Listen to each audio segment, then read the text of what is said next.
Hello and welcome to Thought for October the 3rd. Our readings are 1 Chronicles chapter 17, Ezekiel chapter 29 and Galatians chapters 3 and 4. And our thought is, who am I? Today we read King David's reaction to the special message from God that Nathan the prophet brought to him. Originally, Nathan, on hearing David's desire to build a house or a temple for God to dwell in so that God's presence would be there as it had been in the ark, told him, "Do all that is in your heart, for God is with you." 1 Chronicles 17 verse 2. But God sends Nathan back to David with a new and remarkable message. David is not to build God a temple, but the Lord will build you a house, we're told in verse 10, meaning a house in the sense of a line of descent, like the present King of England is of the House of Windsor. God's message is about both David's immediate chosen son, Solomon, but also wonderfully beyond that to a much greater son. I will establish his throne forever. I will be to him a father, and he shall be to me a son. I will not take my steadfast love from him. I will confirm him in my house and in my kingdom forever. Verses 12 to 14. David's reaction to this is the exclamation, "Who am I?"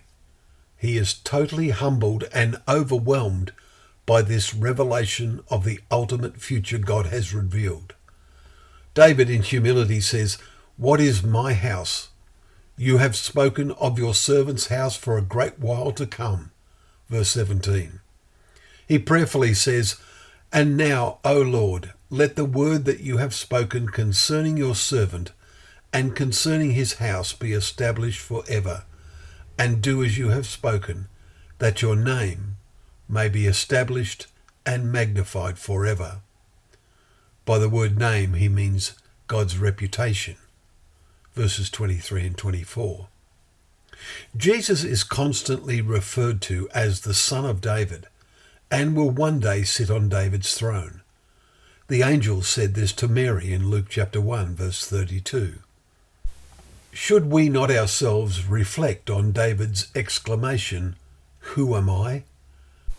As David was overwhelmed by the vision God revealed, should not we, if we are committed, baptized followers of Christ, also say, "Who am I?" to have such a prospect as Jesus reveals? For he said, "The one who conquers and keeps my works until the end, to him I will give authority over the nations." Revelation 2 verse 26. What an awesome challenge when Christ is reigning and he shall judge between the nations and decide disputes for many peoples, as Isaiah 2 verse 4 records. Who am I, we ask ourselves, to be part of the task of bringing order to this utterly chaotic world, made even more so by events at Christ's return? Well, thank you once again for joining us for Thought for the Day, where together we can open up the pages of God's Word, knowing that Word to be a lamp to our feet and a light to our path.